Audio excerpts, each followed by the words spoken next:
Hi, and welcome to episode 5 of How to Beat Nick. I want to point out that the view out of my window's the actual view out of my window. That's not like some digital screen or some wallpaper. It just looks incredibly good in the video frame.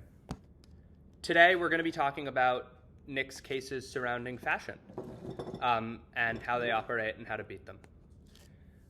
I think Nick really doesn't have that many cases about fashion, but the ones that he does have are incredibly strong and they merit kind of individualistic consideration in terms of how to prep ops for them. The first is, this house believes that the LVMH monopoly is on net bad for fashion or the fashion industry. Here, it's worth pointing out that Nick is deliberately conflating high fashion with all fashion.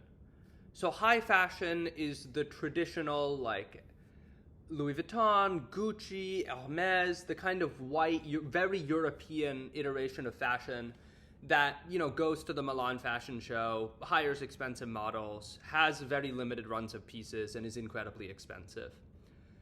To contrast this, we have low fashion, which sometimes gets a bad name because people think it's Shein, right? Like it's exploiting child labor to produce goods at insane prices.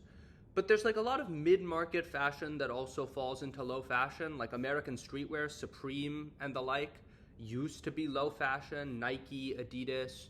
There's a lot of black urbanism coming up that is technically low fashion. In the rest of the world, most non-European aesthetics are not considered high fashion. They're traditionally mid to low fashion. So when you think about a case that's about the fashion industry or the spirit of fashion, it's important to understand that that spirit is not homogenous. And oftentimes what's good or what's bad for high fashion or the upper echelons of European fashion has the complete opposite impact on mid-fashion, global fashion, or like low fashion. I think the best way to beat the LVMH is to exploit this, disparity. It's to go concede all of the arguments in case. They're all true. But at the point at which high fashion becomes less accessible to consumers turn to mid-fashion, alt-fashion, or low fashion, which means you get more consumers, it means you get more money, it means you get more investment, it means the designers that are boxed out of high fashion turn to low fashion, and then you get all the impacts, right? Like geographical diversity, ethnic diversity, more engagement with people, more dynamic fashion, just a better feedback loop overall, a more competitive market, a better industry, yada, yada, yada, yada, yada. And then you just go like, frankly, high fashion, who gives a shit? That's for white people with too much money and too little taste. I think that's a very fine way to opt this case. I also think it's particularly appealing to a lot of APTA judges. You just have to be very clear about the difference between high fashion and fashion as a whole.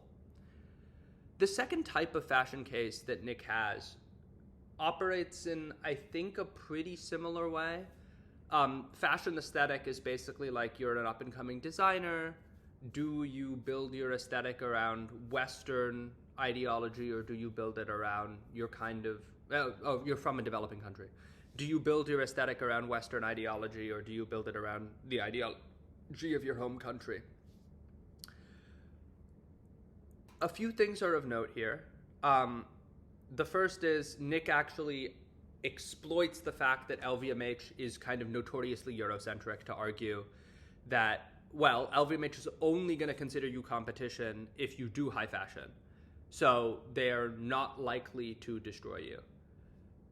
This is like pretty untrue. LVMH is like very actively hostile towards iterations of fashion that are not Eurocentric because they know they have comparatively less brand value at the point at which people are valuing ethnic diversity in their designers and in their tropes and in their kind of aesthetic. So LVMH is actually way more likely to buy non-Western companies and then destroy the brand. Whereas when they buy a Western company, they're more likely to incorporate the brand. But secondly, and I think most damningly, kind of the critical arguments Nick goes for have to do with relative scarcity and relative plug into the supply chain. So Nick just observes that all fashion is made from relatively similar things. There are only so many fabrics in the world. So it doesn't matter what you make, you have access to fairly similar supply chains.